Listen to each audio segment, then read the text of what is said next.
Hey everybody, Nurse Scott here. How are you? Welcome to my next vlog. Just going to give you a quick update in a true vlog style, like what's been going on with me. Um, I'm sorry to report that it's been like a story of pain control. As you know, I'm disabled with bad back, and despite having surgeries and all that, I still have pain every day. Um, and it's not a desperate situation for me yet, but I would like to get this pain under control to a point where I can re-enter the workforce sometime soon, especially as I'm waiting for nurse practitioner school to start in May. See, this is the end of February, so March, April, so 2 more months.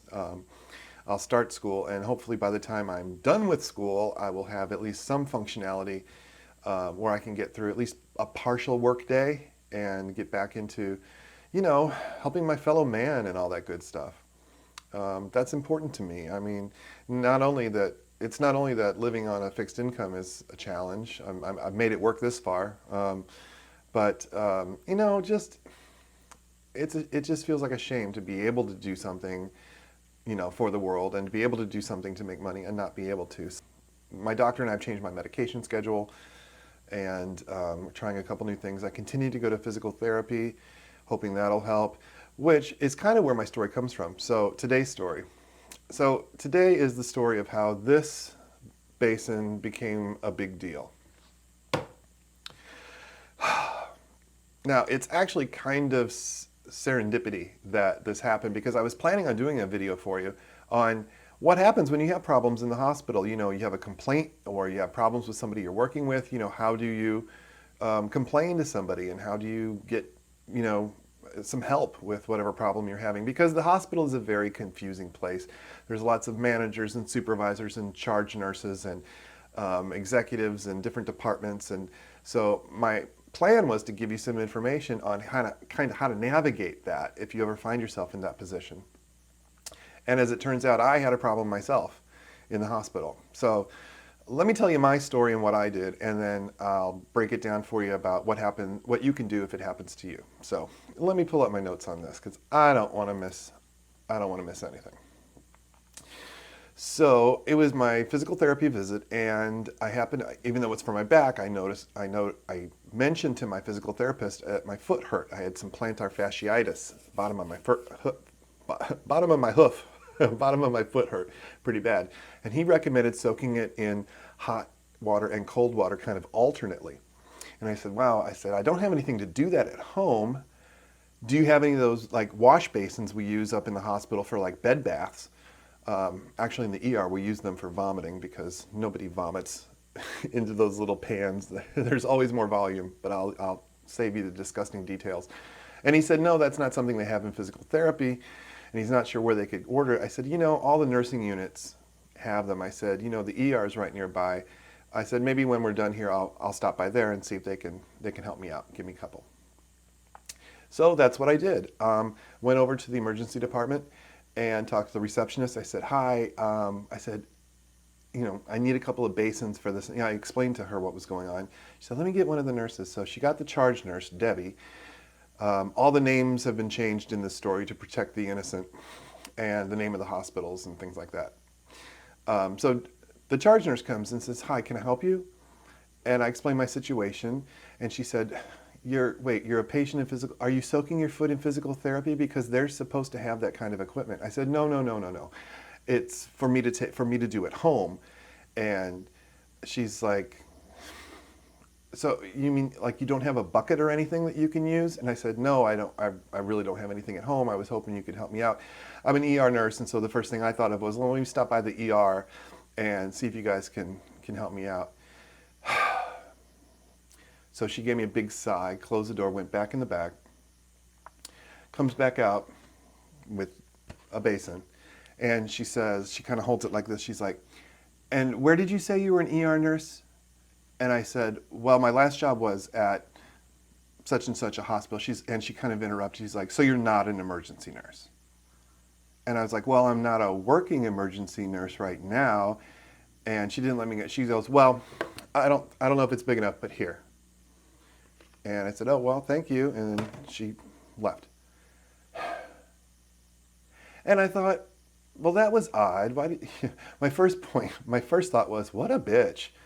Um, so it shouldn't have been a big deal. I went and was going to get something to eat in the cafeteria, but I had kind of lost my appetite. So I'm like, you know what? I'm not going to let this go. I'm not going to make a federal case out of it, but I feel like I can't let this go. So I went to the nursing administration office, and the receptionist there was nice enough to listen to my story. And I said, can I get in touch with like the nurse manager or the house supervisor? And she said, well, on days there is no house supervisor. And I said, okay, well, I said maybe the nurse manager for the emergency department. And she said, yeah, hold on, let me see what I can do. Let me try to find her. And she wasn't able to text her, page her, get a hold of her. So she offered to give me her number. Her name was Helen, so she gave me Helen's number, and I said I'd think about giving her a call later on. And as I left, I said, maybe I'll just go have a little talk with Debbie, instead of involving everybody. Maybe I just need to talk to her again and say, hey, this wasn't right. And I had a little talk with myself to figure this out before I just went in. And I thought, what is it that I want? I want to communicate to her that this was not a big request, and I didn't really need the bad attitude. She could have said, no, I'm really sorry, I can't give you any of our stock. I'm sorry, I can't help you. Or, yeah, sure, here you go. And then the comment about me not really being an emergency nurse, I didn't, I don't know if she realized it, but she really insulted me deeply. And I wanted her to know that. So, two things really. You made a big deal out of it, and you were rude, and that's not okay. And you really insulted me. And so after that, I went and I asked to speak with the charge nurse again, and another nurse came out and said, oh, Debbie has gone home for the day. Well, it's only been 15 minutes, and it's 1 in the afternoon, and shifts don't usually end. So I'm thinking I was lied to, but I wasn't going to pursue it. Fine. She doesn't want to, confront me or have me confront her. That's fine. So this other nurse introduced herself as a charge nurse, and we'll call her Robin. So I told Robin, I said, this is what happened. I came in and this nurse was rude to me and she said this and this. And she said, well, actually, physical therapy could probably call down to central service and it wouldn't take that long for them to send up, a Basin. And I interrupted and I said, now, there may have been a better way to handle this situation or another way to solve this, but that's not my point. My point is what Debbie said to me and how she said it. And I said, I don't know if she realized how much she really insulted me with that little comment about me not being an emergency nurse. I said, I'm not working because I'm disabled. I mean, we didn't get into that because she didn't give me time, but I told Robin, I would like to be working. It's been hard for me not to work during COVID because I feel like I should be doing my part. And I told her, I said, as nurses, isn't that kind of part of our identity? Is that we're nurses? So to tell someone they're not a nurse is, it's kind of a big deal. Now, I don't know. I did talk to my therapist about this last week because I know for me, and you've probably heard it in my voice and what I talk about here, is that being an emergency nurse and being a nurse is really a big part of my identity. And maybe, I overreacted a little bit to that. Maybe it touched a nerve with me. I've always told people, like, if you're interacting with somebody and they seem to overreact, that there's more to the story. If, whatever it is, if they just seem like their reaction is out of proportion to what really happened, they probably had a bad experience with that. It just is very important to them. It touched a nerve. It reminded them of something. So I want you to know I'm willing to admit that it might have been that on my part. But the little swipe at me aside, just the rudeness of a simple request, I thought was worth bringing to someone's attention. I've always been taught a reasonable response to a reasonable request when it comes to like customer service or service within the hospital. If someone asks me for another blanket, another pillow, all right, I got to walk down and get it from the supply room, but that's a reasonable request. And so, I should, sure, yeah, I'll get you one. I'm, without grumbling, but if they ask for gourmet food service, or they want the president of the hospital to see them right away, or they want this CAT scan done in the next 5 minutes. That's an unreasonable request. There are reasons why those things can't happen, and we should still try to, explain to people why they can't have that, and try to give some good customer service, but we shouldn't feel pressure to try to, accommodate everybody if they're being unreasonable. So mine was a weird request, for a basin, but it wasn't unreasonable. So anyway, Robin said she'd pass my concerns along to the nurse manager, to Helen, and said that I might want to also follow up with her as well. And I thought that's probably a good idea, if no other reason than to give her my phone number so she could get back to me. So later that evening, I did leave a voice message for Helen, told my story again. And the next day, I got a call from Helen. You may not know, but hospitals take this kind of stuff seriously. I mean, one incident is not a huge deal. One lost customer, if it comes to that, is not a big deal. But, it may be that they're hearing it from more than one person. And I complain sometimes about things, not because I want something done, but I'm like, hey, if anybody's asking you if this is a big deal, it is. I mean, I'm complaining about it. And so maybe if, 20 other people complain about it, you can say, hey, we should look at this. But if I say nothing, then that's 19 complaints instead of 20. You know what I'm saying? So she just wanted to make sure that she had the identity of the nurse I interacted with correct before she said anything. And she said she was embarrassed by this and was very, very sorry. And she would talk to that person. She would talk to Debbie because she didn't want anyone else to have to go through that too. And I thought that was enough. And really, that's another thing when you're complaining or in a situation like this. What do you really want out of the situation? Do you just want to spout off your complaints and have someone hear you? Because sometimes that's important. You want to be heard. But then if you want something done, do you want an apology? Do you want something fixed? Do you want it done better the next time? Do you want a different nurse assigned to you? That's not always easy. Do you want to be moved to another bed within the hospital? That's also a big deal, more than you think. But do you want someone to get fired? That's not going to happen. Anyway, that was my story. Oh, and so with Robin, when I was talking to her in the department at the very end, I said, thank you very much for listening. I appreciate it. And I said, and one more thing, I said, to be honest, I asked for 2 basins, one for each, for hot and cold to go back and forth. And I said, would you mind, getting me another one? She said, sure, no problem. Don't worry about it. So indeed, I have 2 basins that I can soak my little feetsies in hot and cold, and treat my plantar fasciitis. This is, I thought, a great kind of introduction for what I wanted to if you want to stay with me for the other half of this video, is about complaining in the hospital. So here are my tips for you, because things happen everywhere, but I can't tell you how to complain at Macy's because I don't work at Macy's, but I can tell you kind of what goes on in the hospital. First, if you can, keep cool in the moment if something happens, okay? Try not to be a Karen. Try not to yell at people. It's like, who's your manager? I want to talk to your supervisor. I'll give your job for this. That's not going to get you anywhere, and it's just going to tick off everybody that's dealing with you. Don't accuse people of things, like personally, and don't pull the race card or the gay card. You're only treating me this way because I'm gay, or you're racist, or something like this. If there's real discrimination going on, you complaining about it like that isn't going to change anything.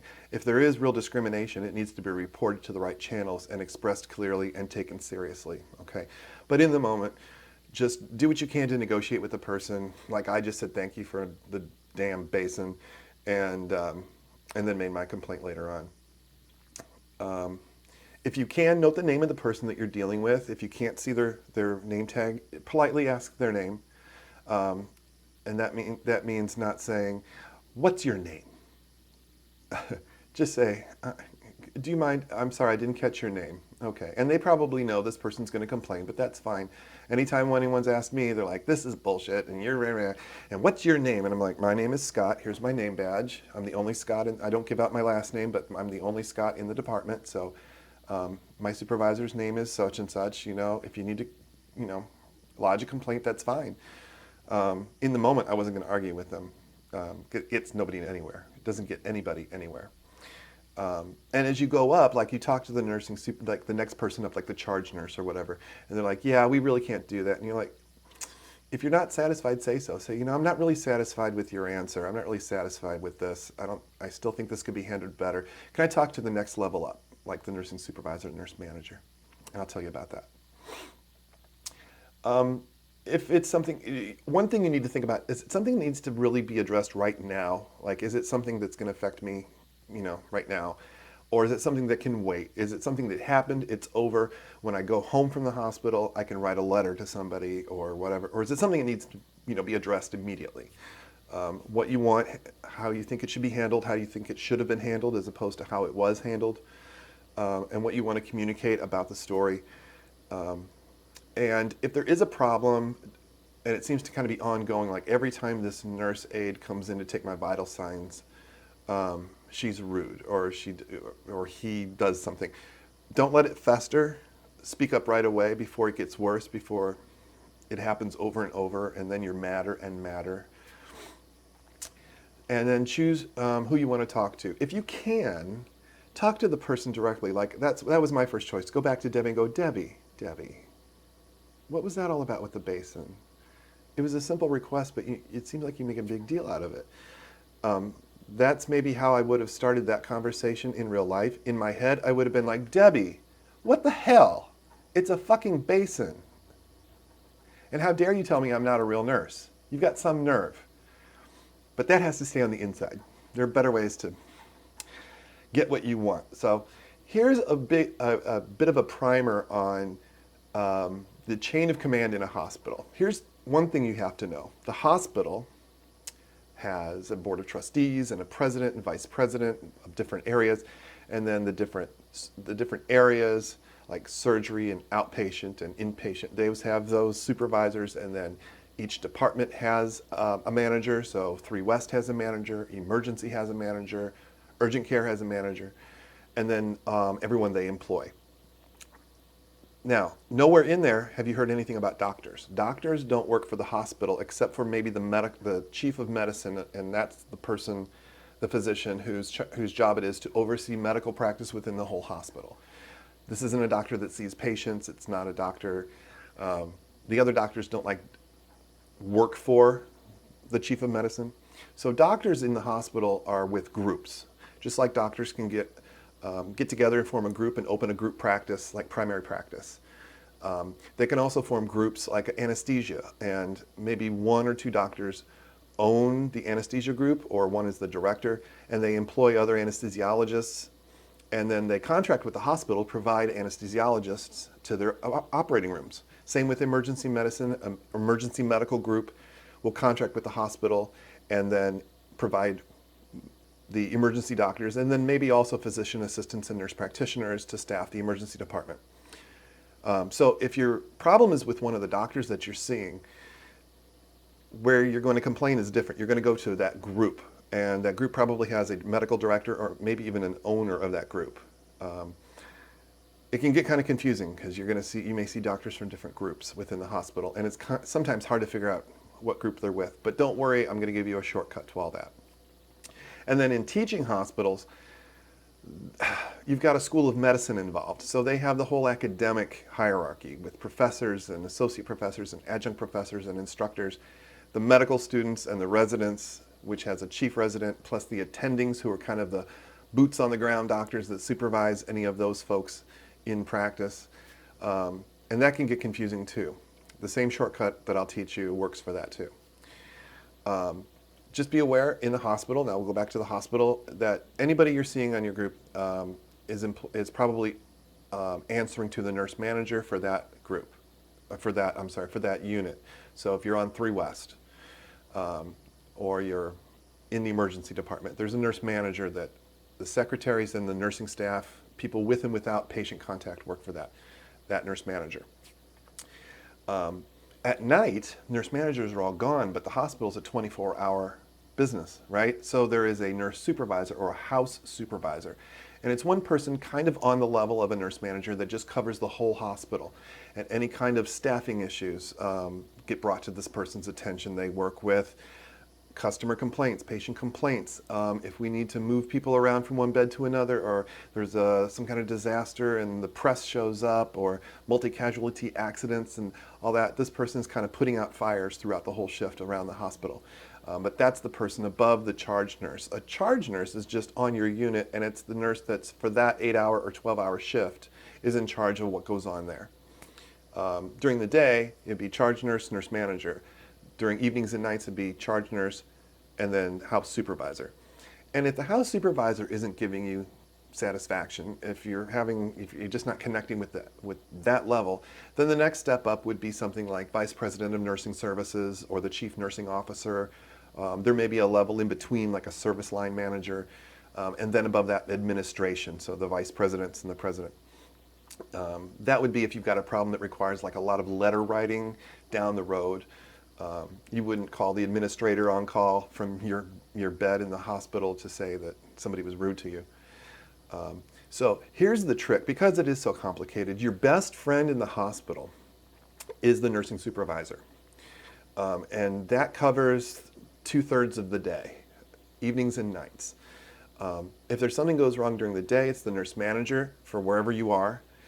They can be hard to come by. If you can wait a little longer, if you can wait till 3 p.m. usually, there's a house supervisor.